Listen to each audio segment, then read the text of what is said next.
Hello dear student, स्वागत है आपका आपके अपने YouTube channel Arun bio classes में। तो हम ह्यूमन ब्लड सर्कुलेटरी सिस्टम, मानव रक्त परिसंचरण तंत्र के बारे में अध्ययन कर रहे थे। मानव रक्त परिसंचरण तंत्र के अंतर्गत अपन ने इससे पहले की जो वीडियो क्लासेस थी, ऑनलाइन क्लासेस थी, उसके अंदर अपन ने composition of blood, functions of blood के अंदर मिलने वाले जो सेल्स हैं, ब्लड कार्पल्स हैं, उनके बारे में अध्ययन किया। उसके बाद में ब्लड ग्रुप के बारे में अध्ययन किया, ABO system and RH system के बारे में अध्ययन किया। इसके बाद में अपन ने ब्लड क्लॉट कैसे होता है, how to blood clot, blood clot की प्रक्रिया क्या है, इसके बारे में। और इसके बाद में मानव यानी ह्यूमन बॉडी के अंदर मिलने वाले जो ब्लड वेसल्स हैं, रक्त वाहिनियां हैं, उनके बारे में अध्ययन किया। ह्यूमन ब्लड सर्कुलेटरी सिस्टम का सबसे जो मेन टॉपिक होता है, मेन पॉइंट होता है, वो होता है हार्ट। तो आज के टॉपिक में हम स्ट्रक्चर ऑफ हार्ट की संरचना यानी स्ट्रक्चर ऑफ हार्ट या हार्ट की संरचना का अध्ययन करेंगे। हार्ट की एक्सटर्नल यानी एक्सटर्नल स्ट्रक्चर ऑफ हार्ट और इंटरनल स्ट्रक्चर ऑफ हार्ट के बारे में अध्ययन करेंगे। इसके बाद में जो मेथड्स होता है, उसकी जो मैकेनिज्म होती है, हार्ट की मैकेनिज्म, किस प्रकार से हार्ट स्पंदन बीटिंग करता है, स्पंदन करता है, हार्ट बीट कैसे होती है, इसके बारे में अगली क्लास के अंदर अध्ययन करेंगे। तो आइए आज हम अध्ययन करते हैं हार्ट स्ट्रक्चर यानी हृदय की आंतरिक और बाह्य संरचना के बारे में, एक्सटर्नल स्ट्रक्चर और इंटरनल स्ट्रक्चर के बारे में। सबसे पहले हम बात करते हैं हार्ट की एक्सटर्नल स्ट्रक्चर के बारे में कि बाह्य संरचना किस प्रकार की है। तो बता दें, हृदय जो है, हार्ट एक पेशीय अंग है, अर्थात हृदय में कोई बोन्स नहीं है, पेशियों से बना हुआ एक अंग है। यह बाहर से देखने पर मानव की जो मुट्ठी है उसके समान दिखाई देता है, मानव की मुट्ठी के समान दिखाई देता है। इसकी आकृति मानव की मुट्ठी के समान होती है। हार्ट की उत्पत्ति देखिए, भ्रूणीय अवस्था के अंदर जब एक शिशु का निर्माण होता है माता के गर्भ के अंदर, उस समय 3 जनन स्तर पाए जाते हैं, जिसके अंदर बाह्य जनन स्तर एक्टोड्रम, मध्य जनन स्तर मेसोड्रम और अंतर जनन स्तर एंडोड्रम होते हैं। हृदय की उत्पत्ति भ्रूणीय अवस्था में मध्य जनन स्तर यानी मेसोड्रम के द्वारा होती है। मध्य जनन स्तर या मेसोड्रम के द्वारा हृदय की उत्पत्ति होती है। मानव का हृदय कहाँ पर स्थित होता है? तो मानव का हृदय वक्ष गुहा में पाया जाता है और कुछ बाईं ओर होता है। मानव का हृदय वक्ष गुहा के अंदर कुछ बाईं ओर झुका हुआ या बाईं ओर पाया जाता है। फुफ्फुस मध्यावकाश यानी कि कुछ बाईं ओर फेफड़ों के बीच में जो फुफ्फुस मध्यावकाश होता है, उस फुफ्फुस मध्यावकाश के अंदर 2 फेफड़े होते हैं, दाएं और बाएं फेफड़े। दोनों फेफड़ों के बीच में दोनों फुफ्फुस या फेफड़ों या लंग्स के बीच में फुफ्फुस मध्यावकाश या मीडियास्टिनल स्पेस के अंदर हार्ट स्थित होता है। हार्ट का अग्र, पश्च और निम्न तल जो है किस प्रकार से होते हैं? हार्ट का अग्रतल यानी हम इस प्रकार से करें, हृदय जो है ऊपर से थोड़ा सा ऐसे उठा हुआ होता है, नीचे की ओर थोड़ा दबा हुआ होता है। तो जो अग्रतल है, जो ऊपर का तल है, हार्ट का जो ऊपर का तल होता है, अर्थात ये वाला जो ऊपर का तल होता है, ये तल उरोस्थी यानी कि हमारे बीच की हड्डी होती है, स्टर्नम बोन्स, स्टर्नम यानी उरोस्थी हड्डी की तरफ होता है। पश्च तल यानी कि इसके पीछे वाला तल जो है, हार्ट जैसे ये है, तो ये अगला भाग जो है मुट्ठी के समान है, तो ये अगला जो भाग है स्टर्नम की ओर है अग्रतल। पश्च तल जो है वो ग्रसिका यानी जो हमारी एसोफेगस होती है, ग्रसिका जो भोजन की नली का जो भाग है आहार नाल का, उसकी तरफ होता है। निम्न तल, इसका जो नीचे वाला तल है, हार्ट का जो नीचे वाला तल होता है, वो तल होता है तनुपट या डायफ्राम की ओर। ये होती है हार्ट की स्थिति, यानी कि वक्ष गुहा में कुछ बाईं ओर दोनों फेफड़ों के मध्य मिलने वाले फुफ्फुसी मध्य अवकाश या मीडियास्टिनल स्पेस के अंदर पाया जाता है। इसका अग्रतल यानी जो अगला भाग जो उठा हुआ होता है, वो स्टर्नम बोन्स यानी उरोस्थी अस्थि की ओर, तथा पश्च तल जो है वो ग्रसिका और एसोफेगस की ओर, एवं निम्न तल जो है डायफ्राम या तनुपट की ओर पाया जाता है। ये है उसकी स्थिति। हृदय के ऊपर पूरे हृदय के ऊपर पतली झिल्ली के समान हृदय आवरण पाया जाता है, पेरिकार्डियम पाया जाता है। हृदय आवरण, इस हृदय आवरण में अर्थात जो हार्ट है,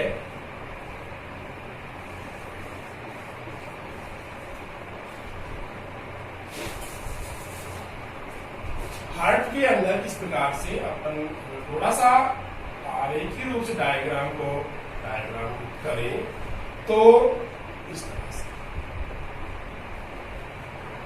ये जो पूरा हार्ट है, इस हार्ट के ऊपर पतली झिल्ली के समान हृदय आवरण या पेरिकार्डियम पाया जाता है।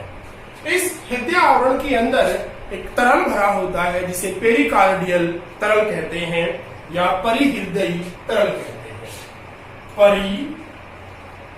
परिहृदयी तरल या पेरिकार्डियल फ्लूइड कहा जाता है। परिहृदयी तरल या पेरिकार्डियल फ्लूइड होता है। यह तरल किस काम का है? यह तरल जब हार्ट बीटिंग करता है, स्पंदन करता है, हार्ट धड़कता है, उस समय हृदय को घर्षण से यानी उसके अंदर जो फ्रिक्शन पैदा होता है, घर्षण उत्पन्न होता है, उस घर्षण से इसको बचाता है और अंदर की हार्ट की जो मेम्ब्रेन होती है, झिल्ली होती है, उसकी भित्ति, उसकी दीवारें होती हैं, वाल होती हैं, उनको चिकना बनाए रखता है, घर्षण से बचाता है। हृदय के उत्तक है, हृदय के जो वाल्स हैं उनको घर्षण से कम करता है, घर्षण से बचाता है। वो होता है परिहृदयी तरल, जो कि परिहृदय अवकाश के अंदर भरा होता है। इसके बाद में हृदय जो है उसके ऊपर हृदय की भित्ति जो है 3 स्तरों की बनी होती है। हृदय पर 3 स्तर की भित्ति होती है, अर्थात जो हार्ट की दीवार है वो दीवार 3 भित्तियों की बनी होती है। सबसे बाहर की ओर जो भित्ति होती है वो होती है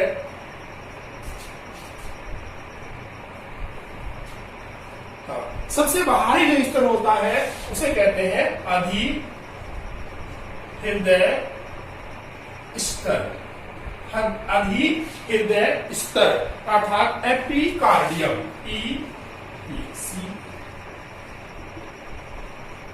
एपिकार्डियम लेयर। एपिकार्डियम सबसे ऊपर की ओर मिलने वाली भित्ति होती है और मुख्य रूप से यह तंतुमय होता है।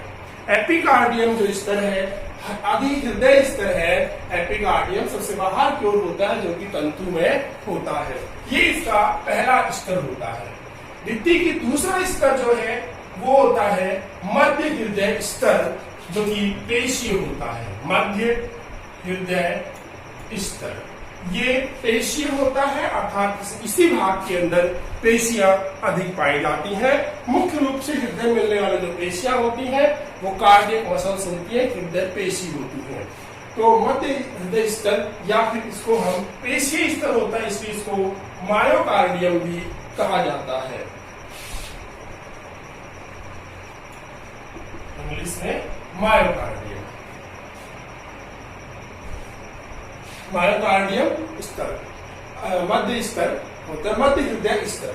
तीसरा जो स्तर होता है हार्ट का, तीसरा स्तर सबसे अंदर स्थित होता है, वो होता है अंत हृदय स्तर, जिसे एंडोकार्डियम भी कहा जाता है। अंत हृदय स्तर, एंडोकार्डियम।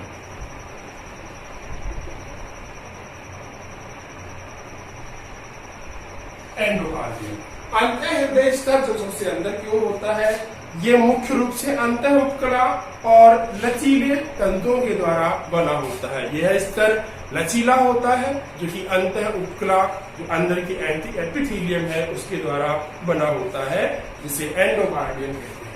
इस प्रकार से हार्ट में 3 स्तर मिलते हैं, अधिहृदय स्तर, एपिकार्डियम, मध्य हृदय स्तर, मायोकार्डियम, अंत हृदय स्तर, एंडोकार्डियम। ये स्तर हृदय के अंदर पाए जाते हैं। इसकी भित्ति की दीवारों के ये स्तर होते हैं। हृदय का पेशीय स्तर हृदय पेशियों से बना होता है, कार्डियक मसल से बना होता है, हृदय पेशियां होती हैं उनके द्वारा बना होता है। हृदय की भित्ति में संयोजी उत्तक, रुधिर केशिकाएं ये सभी पाए जाते हैं। संयोजी उत्तक होता है, रक्त होता है, रुधिर केशिकाओं के जाल होते हैं, ये सभी होते हैं।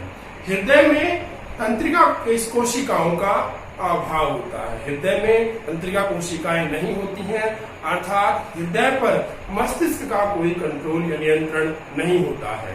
हृदय अपनी स्पंदन क्रिया या बीटिंग जो प्रोसेस होती है, वो जो स्पंदन क्रिया है वो स्वयं अपने आप ही नियंत्रित करता है SA नोड के द्वारा, पेस मेकर या फिर ऐसे नोड के द्वारा।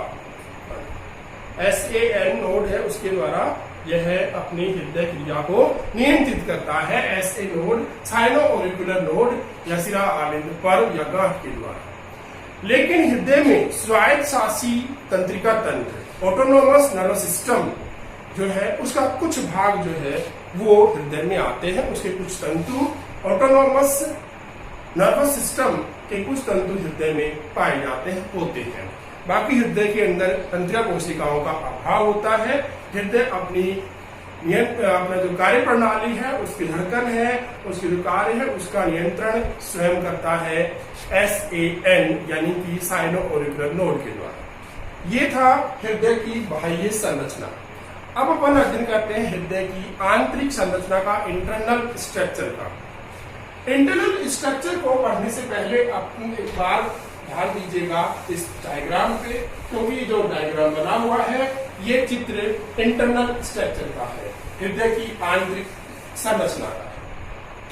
हृदय की आंतरिक संरचना के अंदर देखा जाए तो हृदय की आंतरिक संरचना में सबसे पहले हम बात करें उसके कक्ष की। हृदय की आंतरिक संरचना में 4 कक्ष पाए जाते हैं। 4 कक्ष होते हैं, 4 कक्षों में बटा हुआ, यानी कि मानव में हृदय 4 कोष्ठीय पाया जाता है। 4 कक्षों में 2 ऊपर वाले जो कि पतली भित्ति वाले होते हैं, पतली भित्ति युक्त 2 ऊपर के जो कक्ष होते हैं उन्हें आलिंद या ऑरिकुलर कहते हैं।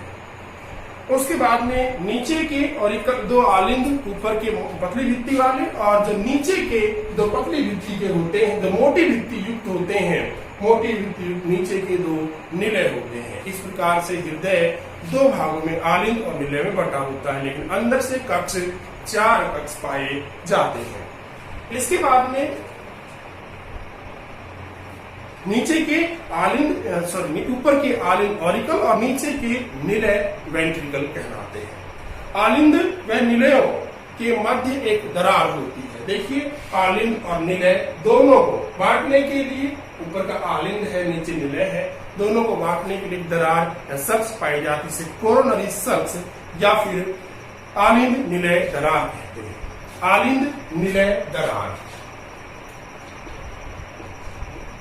आलिंद निलय दरार, कोरोनरी सल्क्स, ये है कोरोनरी सल्क्स। दोनों आलिंद ऊपर के, निलय, उनके बीच में एक बीचों बीच कोरोनरी सल्क्स या आलिंद निलय दरार होती है, जो कि आलिंद और निलय को बांटे रखती है। इस प्रकार से इसके 2 भाग हो जाते हैं, ऊपर का आलिंद और नीचे का निलय। दाएं व बाएं निलय के बीच में भी, दाएं और बाएं निलय के मध्य अग्र और पश्च अंतर निलय सब भी पाए जाते हैं। दाएं बाएं दोनों हैं, उनके बीच में दाएं आलिंद बाएं आलिंद, दाएं निलय बाएं निलय, इनके मध्य भी अंदर की तरफ भी सल्क्स या दरार पाई जाती है। यानी कि मध्य में अग्र पश्च, आगे से पश्चिम की ओर, ऊपर से नीचे की ओर पूरी दरार पाई जाती है, जो कि अंतर दरार होती है, अंदर की ओर मिलती है। अंतर निलय सल कहते हैं उसे, अंतर निलयों के बीच में होती है, अंतर निलय सल कहा जाता है। इससे निलय आपस में 2 भागों में बटे हुए रहते हैं। शरीर के विभिन्न भागों से अशुद्ध रुधिर को हमेशा आलिंद, ऊपर वाले दाएं आलिंद में, शरीर के विभिन्न भागों से जो रक्त लाया जाता है वो आलिंद में लाया जाता है। शरीर के विभिन्न भागों से रक्त आलिंद में आता है। शुद्ध रक्त जो है वो बाएं आलिंद में आएगा, अशुद्ध रक्त यानी CO2 युक्त रक्त, विऑक्सीजनित रक्त दाएं आलिंद में आएगा। इस प्रकार से शरीर के अंदर विभिन्न भागों से रक्त हमेशा आलिंदों में ही आता है। इसके बाद में अपन इसके हृदय की आगे के बारे में देखिए, ध्यान दीजिएगा। अब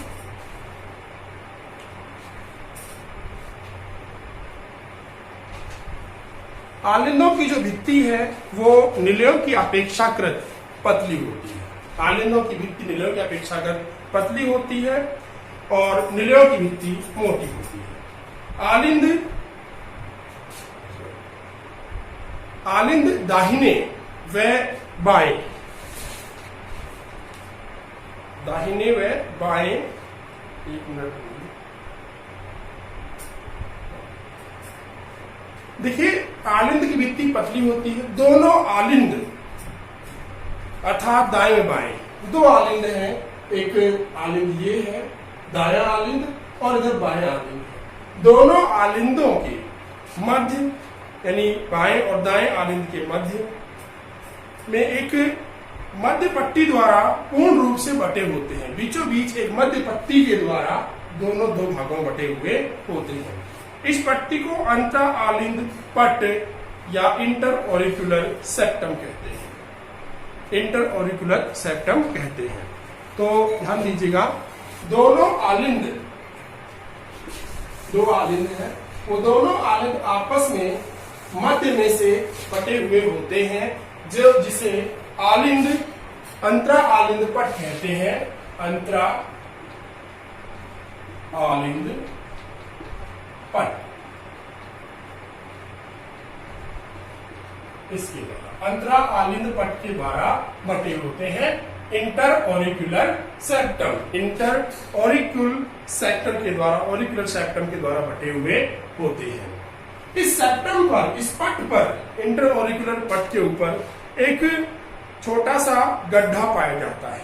एक गड्ढा पाया जाता है। इस गड्ढे को या इस खांच को अंडाकार गड्ढा होता है छोटा सा, इस खांच को फोसा ओवेलिस कहा जाता है।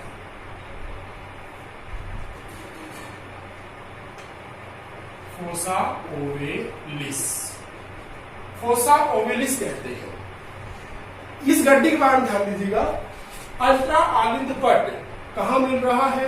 दोनों आलिंदों के बीच में मिलने वाला जो अंतरा आलिंद पट है, उस अंतरा आलिंद पट पर इंटर ऑरिकुलर सेप्टम पर एक गड्ढा, एक अंडाकार खांच या गड्ढा पाया जाता है। इस खांच या गड्ढे को फोसा ओवेलिस कहा जाता है। भ्रूणीय अवस्था में जब शिशु गर्भ में होता है, भ्रूणीय अवस्था के अंदर, उस समय यह इसके स्थान पर एक छिद्र पाया जाता है, एक रंध्र पाया जाता है। यह जो गड्ढा है फोसा ओवेलिस है। यह गड्ढा वयस्क को भी अंदर भी दिखाई देता है, लेकिन भ्रूणीय अवस्था में इस फोसा ओवेलिस के स्थान पर एक छिद्र होता है जिसका नाम है foramen ovalis. Foramen ovalis, foramen ovalis, ये जो छिद्र है, इस छिद्र के द्वारा शिशु का जो रक्त है, अशुद्ध रुधिर दाएं आलिंद से सीधे ही बाएं आलिंद में पहुंच जाता है। क्योंकि अंतरा आलिंद पट जो आलिंदों के बीच का पट होता है, उस पट पे मिलने वाला ये छिद्र होता है। इस छिद्र के कारण से शिशु का जो अशुद्ध रुधिर है वो दाएं आलिंद से सीधे ही बाएं आलिंद में पहुंच जाता है, अर्थात दाएं आलिंद से दाएं निलय में नहीं आता। अशुद्ध रुधिर दाएं आलिंद दाएं निलय में नहीं आता, बल्कि दाएं आलिंद से सीधे ही बाएं आलिंद में पहुंच जाता है और यहाँ से शरीर के अंदर चला जाता है। माता के रक्त के द्वारा इसका शुद्धिकरण किया जाता है। माता के द्वारा जो शिशु नाल के द्वारा जुड़ा होता है, उस प्लेसेंटा के द्वारा शिशु को शुद्ध रक्त की प्राप्ति होती है। इस प्रकार से फोसा ओवेलिस अंतरा आलिंद पट पर मिलने वाले एक गड्ढा है, एक खांच है। इस गड्ढे में, इस गड्ढे में भ्रूणीय अवस्था में एक छिद्र पाया जाता है, जिसे फोरमेन ओवेलिस कहा जाता है। फोसा और फोरमेन ओवेलिस के द्वारा शिशु का जो अशुद्ध रक्त है वो दाएं आलिंद से सीधे ही बाएं आलिंद में पहुंच जाता है, अर्थात फेफड़ों में शुद्धिकरण के लिए नहीं जाता। और क्यों नहीं जाता? क्योंकि भ्रूणीय अवस्था में शिशु के फेफड़े चालू नहीं होते, क्रियाशील नहीं होते। उसके जो फेफड़े हैं वो क्रियाशील नहीं होते, इसलिए उसके फेफड़ों में शुद्धिकरण के लिए नहीं जाता। माता के शरीर के द्वारा ही शुद्धिकरण किया जाता है रक्त का, इसलिए यह रक्त सीधे ही फोरमेन ओवेलिस छिद्र के द्वारा, रंध्र के द्वारा दाएं आलिंद से बाएं आलिंद में पहुंच जाता है। इसके बाद में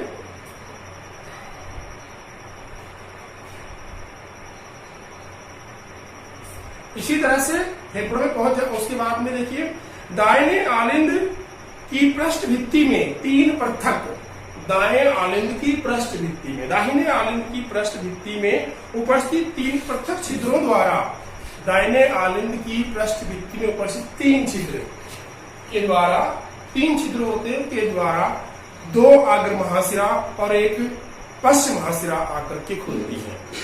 2 अग्र महाशिरा और एक पश्च महाशिरा आकर के खुलती है।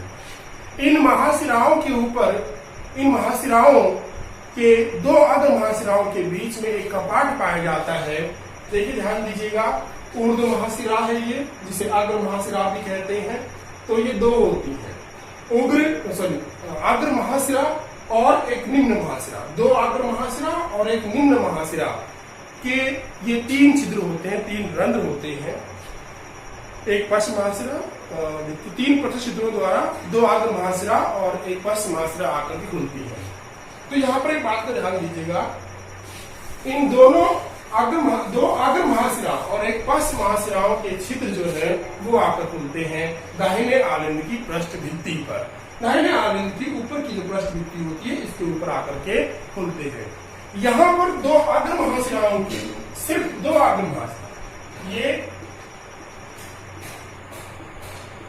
2 अग्र महाशिरा, 2 अग्र महाशिराओं के बीच में, से ये महाशिरा है इनके बीच में सिर्फ 2, क्योंकि क्वेश्चन अगर पूछ देते हैं कि जो यूस्टेकियन कपाट, ये एक कपाट होता है जिसे क्या कहते हैं, यूस्टेकियन कपाट, यूस्टेकियन कपाट कहा जाता है। ये यूस्टेकियन कपाट की स्थिति पूछी जाती है तो ध्यान रखिए 2 अग्र महाशिराओं के बीच पाया, तो अग्र महाशिराओं के जो छिद्र होते हैं उन छिद्रों के बीच में पाया जाता है ये यूस्टेकियन कपाट। क्योंकि 2 अग्र महाशिरा और निम्न महाशिरा तीनों के छिद्र एक ही जगह पर है, लेकिन अग्र महाशिरा निम्न महाशिरा के बीच ना होकर के दोनों अग्र महाशिराओं के बीच में मिलता है यूस्टेकियन कपाट। यह यूस्टेकियन कपाट तीनों छिद्रों का नियंत्रण करता है। यूस्टेकियन वाल्व जो है वो 2 अग्र महाशिराओं के और एक निम्न महाशिरा, तीनों ही महाशिराओं के छिद्रों का नियंत्रण करता है यूस्टेकियन कपाट। यूस्टेकियन कपाट के नजदीक ही, यूस्टेकियन कपाट के नजदीक यानी आलिंद की पृष्ठ, दाहिने आलिंद की पृष्ठ भित्ति पर ही, यूस्टेकियन कपाट के नजदीक ही एक आलिंद की भित्ति पर एक छोटी सी घुंडी या गांठ पाई जाती है, नोड पाया जाता है, जिसे SAN साइनो ऑरिकुलर नोड कहते हैं। Sino auricular node, sino auricular node कहते हैं। ये साइनो ऑरिकुलर नोड सिरा आलिंद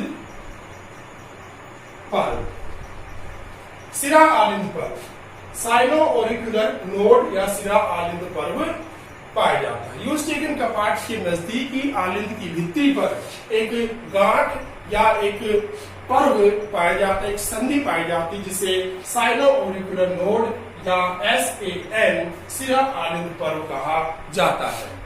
यह एक प्रकार की नियंत्रण इकाई है हृदय की, जिसे पेसमेकर भी कहा जाता है, अर्थात यहीं से हृदय का नियंत्रण किया जाता है। साइनो ऑरिकुलर नोड कहते हैं। इसके साथ ही साथ एक और घुंडी पाई जाती है जिसे अधः नोड या लोअर नोड कहा जाता है। एक अन्य घुंडी भी होती है जिसे अधः नोड या लोअर नोड कहते हैं। यह एक दूसरा नाम है ऑरिक्यूलो वेंट्रिकुलर घुंडी, ऑरिक्यूलो वेंट्रिकुलर घुंडी यानी कि AV node, AV node, auriculo ventricular घुंडी या ओवी नोड, आलिंद निलय पट संधि। आलिंद निलय जो पट होता है बीच में, आलिंद और निलयों के बीच पट होता है, वहां के पास में लगभग मिलती है ये नीचे के भाग में, जिसे ऑरिक्यूलो वेंट्रिकुलर नोड या एवी नोड कहा जाता है। एवी नोड, गांठ, पर्व, आलिंद निलय पर्व या आलिंद निलय पट संधि या गांठ कहा जाता है। अंतरा आलिंद पट के आधार पर, जो उसका आधार भाग है अंतरा आलिंद पट, दोनों आलिंदों के मध्य मिलने वाला पट, दो आलिंदों के मध्य मिलने वाला पट होता है, उसके आधार पर होती है ये एवी नोड।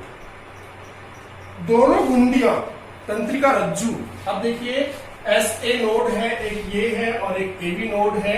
दोनों ही घुंडियां तंत्रिका रज्जुओं के द्वारा एस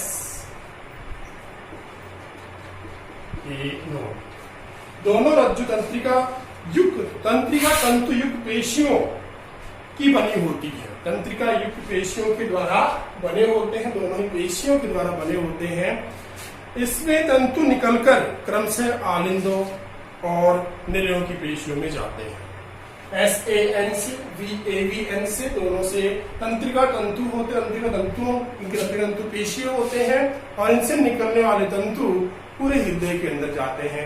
आलिंदों में, निलयों के अंदर इनसे निकलने वाले तंतु जाते हैं, जिसके द्वारा हृदय में उसके संगठन, उसके धड़कन, उसकी बीट रेट जो होती है, इसके बारे में इसका जो नियंत्रण है उसका कार्य किया जाता है एसए नोड के द्वारा।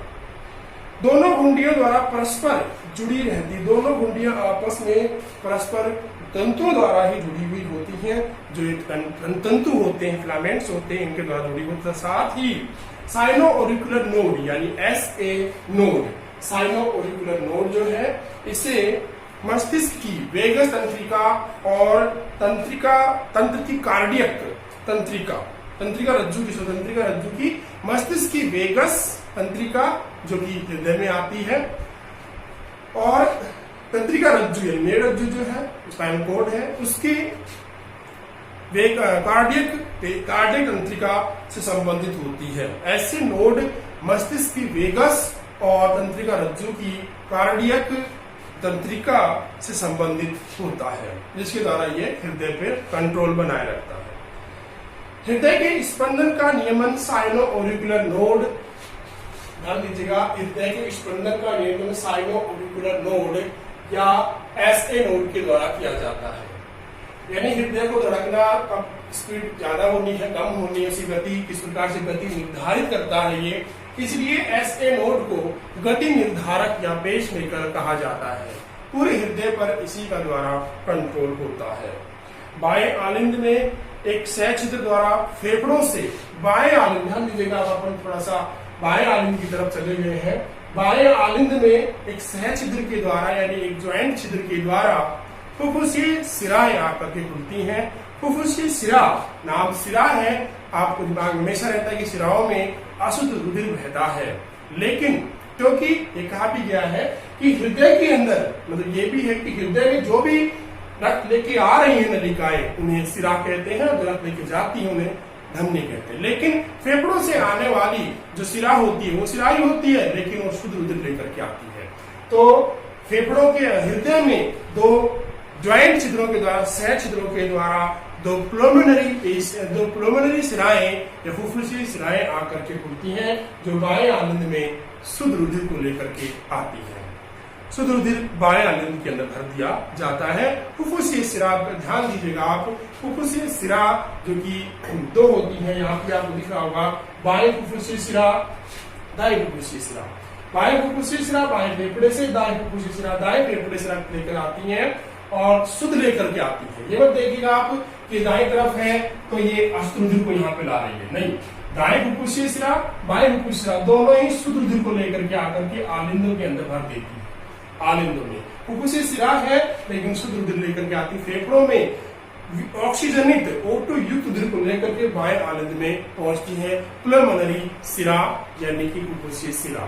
तो इसके बाद में हम एक बार फिर से इन दाहिने आलिंद की पृष्ठभित्ति पर मिलने वाले जो कपाट हैं उनके बारे में ध्यान देते हैं। देखिए, दाहिने आलिंद की पृष्ठभित्ति पर एक दाहिने आलिंद की पृष्ठभित्ति पर तीन छिद्रों के द्वारा दो अग्र महाशिरा और एक पश्च महाशिरा, एक निम्न महाशिरा आकर के खुलती है। दाहिने आलिंद की पृष्ठभित्ति पर तीन छिद्रों के द्वारा दो अग्र महाशिरा के दो छिद्र और एक निम्न महाशिरा के छिद्र पाया जाता है। इन दोनों अग्र महाशिरा, जो दो अग्र महाशिरा होती है, उन दो अग्र महाशिराओं के बीच में एक कपाट पाया जाता है, इसे यूस्टेकन कपाट कहा जाता है।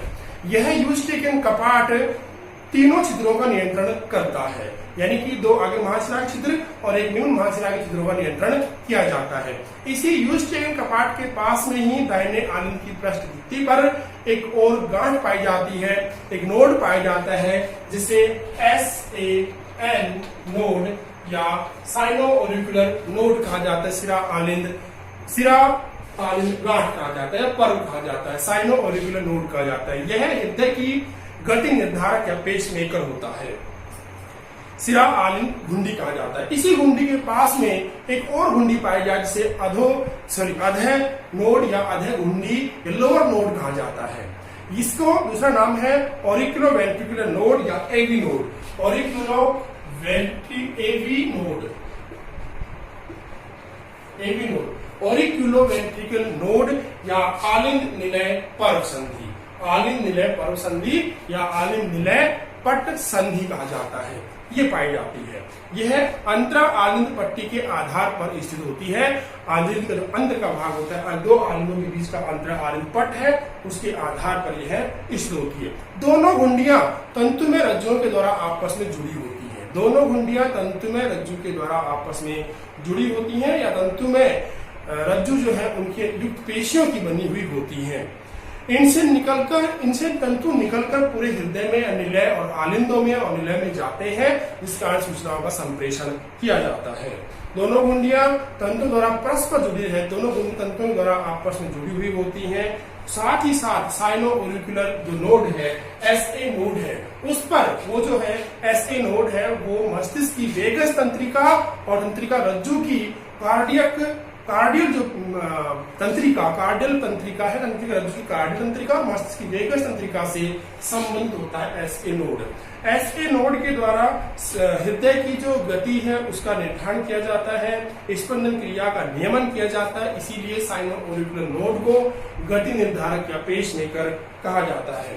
बाएं आलिंद में एक सहछिद्र द्वारा फेफड़ों से आई तो पुलमोनरी सिराएं आकर के खुलती हैं।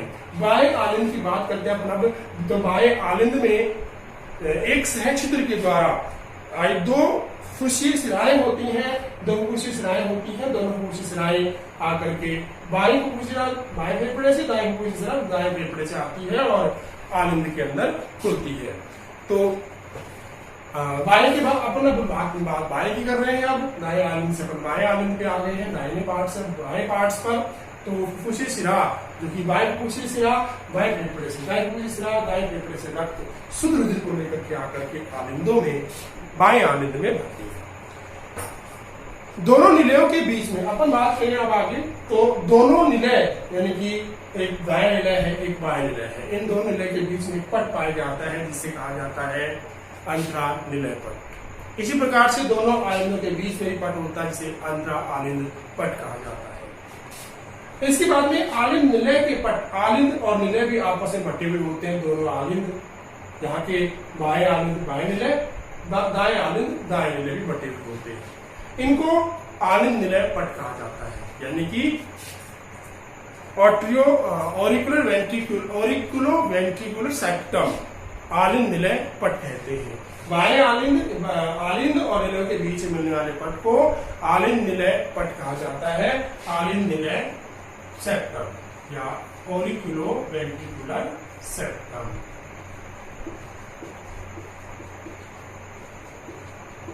निलय पट, आलिंद निलय पट होता है। इस आलिंद निलय पट दोनों के अंदर होते हैं। अब ध्यान दीजिएगा, बाएं आलिंद निलय पट के बीच में, बाएं आलिंद निलय पट पर एक कपाट पाया जाता है, छिद्र पाया जाता है। इस छिद्र के द्वारा बाएं आलिंद का शुद्ध रुधिर बाएं निलय के अंदर आ जाता है। बाएं आलिंद और बाएं निलय के इस छिद्र को नियंत्रित करने के लिए द्विवलन बाइस्फिक कपाट पाया जाता है। इसे निट्रल कपाट भी कहा जाता है, निट्रल कपाट भी कहते हैं। द्विवलन, बाएं आलिंद और बाएं निलय के बीच में द्विवलन द्विदल दो वलनों का बना हुआ कपाट पाया जाता है, जिसे निट्रल कपाट या बाइस्फिक कपाट भी कहा जाता है। इसी प्रकार से दाएं आलिंद और दाएं निलय के बीच में भी कपाट पाया जाता है। यह कपाट त्रिवलन कपाट होता है, अर्थात ट्राइकस्पिड होता है। ट्राइकस्पिड वाल्व होता है, वाल्व ट्राइकस्पिड वाल्व होता है।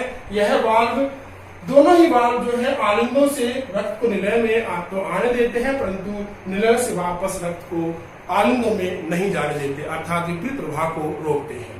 ये कपाट जो है, ये दोनों द्विवलन और त्रिवलन कपाट रज्जुओं के द्वारा, तंतु में रज्जुओं के द्वारा जुड़े हुए होते हैं। कपाटों के वलन जो है तंतु में रज्जु यानी कंडरीय रज्जु द्वारा निलयों की भित्ति से जुड़े हुए होते हैं। निलयों की भित्ति जो है उभरी हुई होती है, जिन पर पैपिलरी पेशियां होती हैं, पैपिलरी पेशियों के द्वारा जुड़े हुए होते हैं। ये पैपिलरी पेशियां इन वलनों को, इन कपाटों को खींचे हुए होती हैं, जिस कारण से कपाट विपरीत दिशा में नहीं पलटते, विपरीत दिशा में नहीं खुलते। अतः रक्त प्रवाह सिर्फ एक दिशा में ही या एक दिशा प्रवाह ही होता है। यानी निलयों से आलिंदों से निलय की ओर तो आने देते हैं, परंतु वापस निलयों से आलिंदों की ओर नहीं जाने देते रक्त को। फुफ्फुसीय धमनी और महाधमनी, फुफ्फुसीय धमनी और महाधमनी, देखिए फुफ्फुसीय धमनी एक यहाँ पर है दाईं और ये बाईं। फुफ्फुसीय धमनी और महाधमनी, इन पर भी जहां पर छिद्र होते हैं वहां पर भी 3-3 अर्धचंद्राकार कपाट पाए जाते हैं। ये कपाट भी रक्त को विपरीत दिशा में जाने से रोकते हैं। यानी कि फुफ्फुसीय धमनी दाएं निलय से निकलती है तो महाधमनी बाएं निलय से निकलती है। ये निलयों से रक्त को, जो कपाट 3 अर्धचंद्राकार कपाट होते हैं, निलयों से रक्त को इन धमनियों में जान देते हैं, परंतु वापस धमनी से निलयों में आने से रोकते हैं। इसी प्रकार से महाशिराओं यानी कि 2 अग्र महाशिरा, 1 निम्न महाशिरा, इन पर भी कपाट या वलन पाए जाते हैं। ये वलन भी संकुचित होकर के रक्त के विपरीत प्रवाह को रोकते हैं। अर्थात फुफ्फुसीय 2 अग्र महाशिरा, निम्न महाशिरा। तो इस प्रकार से शिराओं की जो फुफ्फुसीय शिराएं हैं, ये फुफ्फुसीय शिराएं बाईं और दाईं, ये और महाशिराओं के छिद्रों पर भी वलन पाए जाते हैं। ये वलन संकुचित होकर के रक्त प्रवाह का नियंत्रण करते हैं।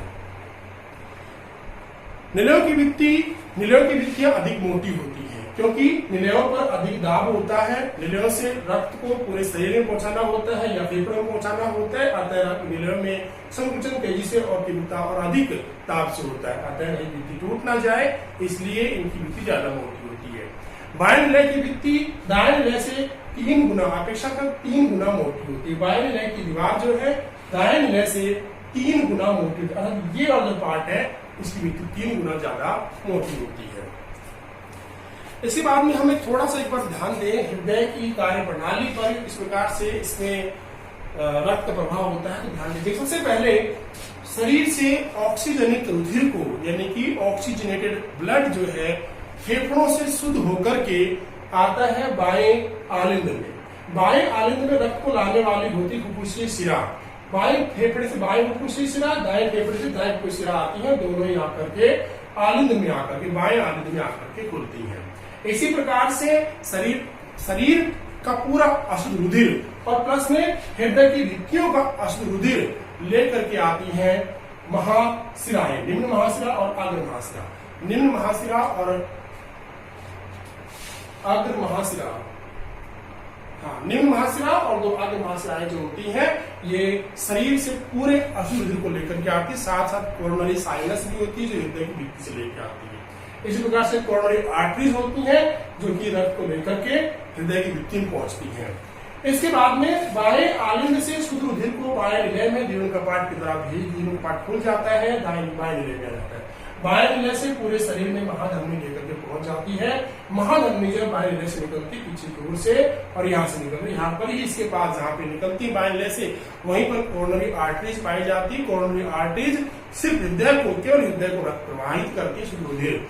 इसी प्रकार से अब अपनी बात करें दाएं आलिंद में अशुद्ध रुधिर आने के बाद ऑक्सीजन जनित यानी कि CO2 युक्त अशुद्ध रुधिर आने के बाद में इसे त्रिवेण कपाट खुलने से दाएं निलय के अंदर आ जाता है। दाएं निलय से यह फुफ्फुसीय धमनी के द्वारा, बाएं फुफ्फुसीय धमनी और दाएं फुफ्फुसीय धमनी एक ही होती है। फुफ्फुस कांड होता है, फुफ्फुस कांड एक निकलता है, आगे निकल 2 भागों बढ़ जाता है, फुफ्फुसीय धमनी बना देता है। इन फुफ्फुसीय धमनियों के द्वारा रक्त को शुद्ध होने के लिए फेफड़ों में भेज दिया जाता है और शुद्ध होने के बाद में इस रक्त को पुनः वापस बाएं फुफ्फुसीय शिराएं आलिंदों में लेकर के आती है। इस प्रकार से रक्त का प्रवाह चलता रहता है। यहाँ पर एक बात और आ रही है कि 2 चीजें हैं, कोरोनरी साइनस और कोरोनरी आर्टरी। तो कोरोनरी साइनस क्या है? कोरोनरी साइनस हृदय शिरा है जो केवल हृदय से अशुद्ध रुधिर को इकट्ठा करके दाएं आलिंद में लाती है। कोरोनरी आर्टरीज हृदय धमनी है जो केवल हृदय को शुद्ध रुधिर की सप्लाई करती है। कोरोनरी आर्टरी सबसे बड़ी धमनी अग्र महाधमनी होती है जो कि पूरे शरीर में रक्त को लेकर के पहुंचती है। लेफ्ट एरोटा होती है, बाई महाधमनी होती है जो पूरे शरीर के अंदर निलय से, बाएं निलय से निकलती है, पूरे शरीर में रक्त प्रवाह करती है। इस प्रकार से ये हृदय के बारे में, उसकी इंटरनल स्ट्रक्चर के बारे में था। आप ऊपर डायग्राम पे थोड़ा ध्यान दे लेते हैं चित्र के ऊपर अच्छी तरह से, तो ध्यान दीजिएगा। हृदय के ऊपर से अपन देख रहे हैं कि बाएं धमनी जो है, महाधमनी एरोटा जो है वो ऊपर से 3 भागों में बटी हुई है। एक तो यहाँ पर जो निलय से जहां से निकलती है, जहां निलय बाएं निलय से निकलती है, निकलने के स्थान पर ही कोरोनरी आर्टरीज होती है। उसके बाद में यह एक चाप के द्वारा, जो आर्क है, महाधमनी चाप है, आर्क है, उसके द्वारा ये नीचे की शरीर के हिस्से में जाती है। वहां पर ऊपर की ओर इसमें 3 नलिकाएं होती हैं, बहुशीर्ष धमनी, बाएं सार्स-ग्रीवा धमनी, बाएं अधोजठर धमनी। ये धमनियां जो है शरीर के ऊपरी हिस्से में, अर्थात हृदय से ऊपर का जो हिस्सा है, कंधा है, गर्दन, मस्तिष्क आदि भागों के अंदर, कान नाक आदि है, इन भागों के अंदर रक्त की सप्लाई करती है। ये 3 नलिकाएं, ऊपर की 3 नलिकाएं होती है। इसके बाद में ये नीचे की ओर आ जाती है, शरीर के नीचे वाले हिस्सों के अंदर रक्त की सप्लाई करती है। तो ये होती है 3 बहुशीर्ष धमनी, बाएं सार्स-ग्रीवा धमनी, बाएं सार्स-ग्रीवा धमनी, बाएं अधोचतुर धमनी। इसके बाद में ऊर्ध्व महाशिरा के बारे में आपको बता दिया। ऊर्ध्व महाशिरा यानी अग्र महाशिरा होती है, यह अग्र महाशिरा 2 होती है और एक निम्न महाशिरा होती है। कुछ धमनी वो है, धमनी होती है भी अशुद्ध रुधिर को लेकर के हृदय से निकल करके फेफड़ों में शुद्ध होने के लिए रक्त को जाती है।